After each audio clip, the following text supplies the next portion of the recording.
welcome to the Real News Network. I'm Paul Jay in Baltimore, and we're continuing our conversation about Mitt Romney's choice of Paul Ryan as vice president and the significance of this choice. Back in 2000, when George Bush and his advisors decided how to pitch their campaign, they decided to call it compassionate conservatism, kind of what they say, a velvet glove over the fist. Well, Romney sits down with his advisors, decides how they're going to pitch their campaign and who's going to be their vice presidential choice, and they give no thought at all to a need for a velvet glove. Why is that? Well, now joining us to help us answer that question is John Weeks. He's a professor emeritus at the University of London School of Oriental and African Studies. He's the author of the book Capital, Exploitation, and Economic Crisis. He writes at jweeks.org, and he's originally a Texan. Thanks for joining us, John. Thank you very much for inviting me. So what do you make of that choice? An unmitigated hard right message, and they do their math, and they think they can win with that. My interpretation is the following. First, let me state what I would say is the consistent interpretation that's given to it in the newspapers here in Britain, such as the Guardian and the Independent. That interpretation is that Romney is not of the hard right. He's a little bit of a centrist, and that he's nervous about his hardline Republican base, and therefore, in order to enthuse that base and get them out, he chooses this far right winger, with the strategy being that there's not a lot of enthusiasm for Obama this time around, but Ryan will give him enthusiasm, and so help him win. I think that's wrong. I think that Romney has no principles. I think that the people behind him, the big money behind him, like the Koch brothers and others, have decided that they've reached the point where they can take the gloves off and make it an open confrontation.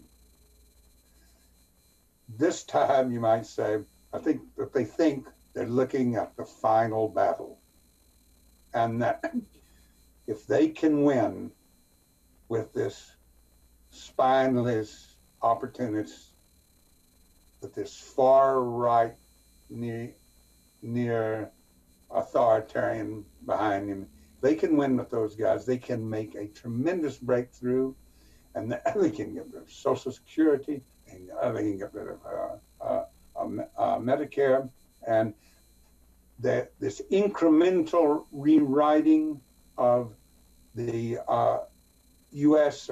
Welfare state will be over. It'll just be brought to an end. And I think that is the strategy that led Romney to make his choice. And to what extent do you critique President Obama for opening the door to that? Yes, I mean it's painful. It's painful to say, because I do think that we are in almost like a Weimar moment. I mean, these people aren't. Romney and his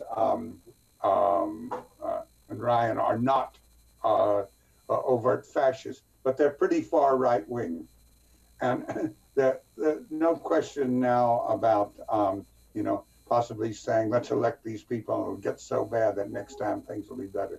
And at least from my point of view, I think that I regret to say that Obama has to be supported, though this is to a great extent of his own doing. I mean, beginning from the day he was elected, he should have been more aggressive. Perhaps it could have taken him a month to realize that there were going to be no compromise with these neo-authoritarians. By that point, he should have used every legislative trick he had to get health care through as quickly as possible, He should have withdrawn from Afghanistan and Iraq, though those involve separate issues. Maybe he was never inclined to do so.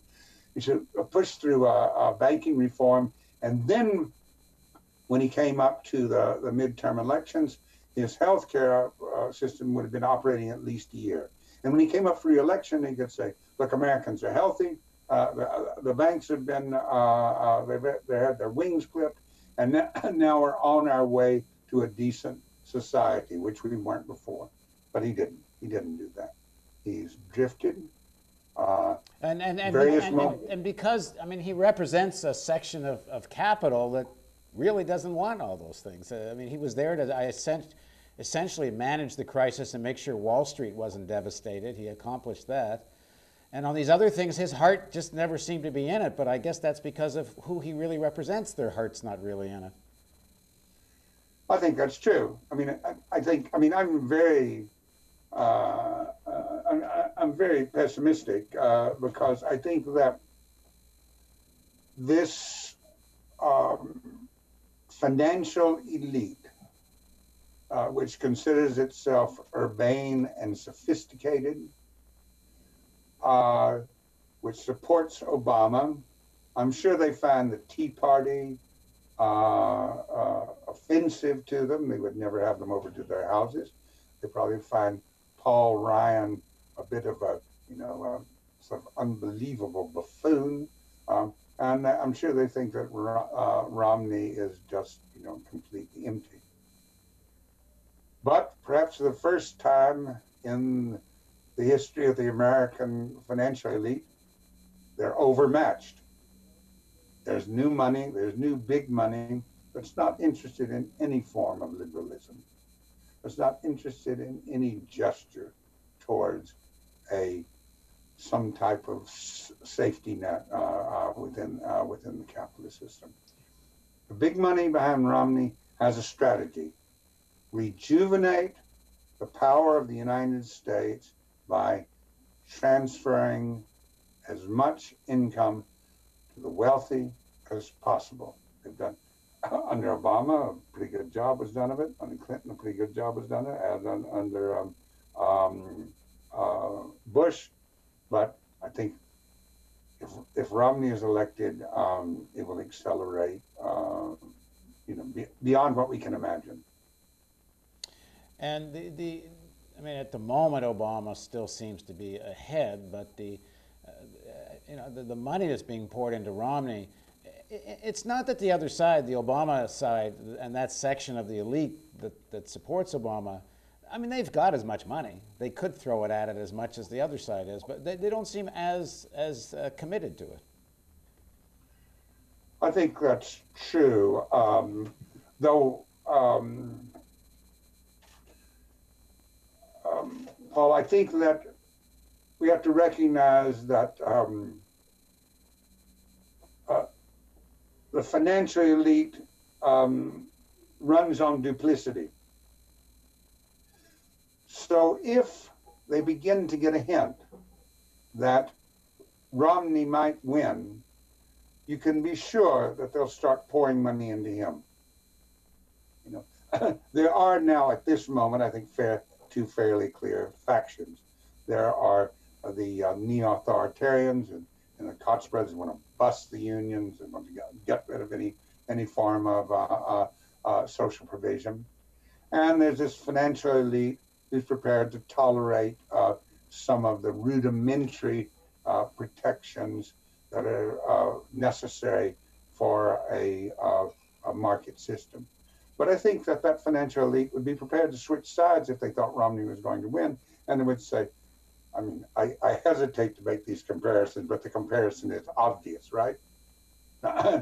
Early 1930s, when the German industrialists switched sides, they didn't like Hitler. They thought he was dangerous and so on. But when it was clear that he might win, well, it became a different story. So it was clear if it began to be a real possibility that Romney was going to win, I think you would see money flowing from Obama to Romney. And as disastrous as the Bush presidency was for America, the financial elite did very well. I mean, there was as their hands in the cookie jar as often as they want. The top never really went back on the cookie jar, and I suppose it's not like Obama's been, I mean, he's been very weak on the issues of regulation, but with Romney, he's already saying he wants less regulation. Yeah, I mean, I think that the financial elite, at some point, I assume, will begin to say to themselves, yes, these people are nuts, and it would be a rather dangerous world if actually somebody like Ryan were vice president, and God forbid that he would become president. But on the other hand, there's no talk of financial regulation there, and all of these wealthy billionaires out in California and other places, yes, they're a bunch of vulgar creeps, but on the other hand, we share the same basic interests, and so I think that we are in a very dangerous period. Right. All right. Well, thanks very much for joining us, John. Well, thank you very much for having me. I look forward to joining you again. And thank you for joining us on the Real News Network.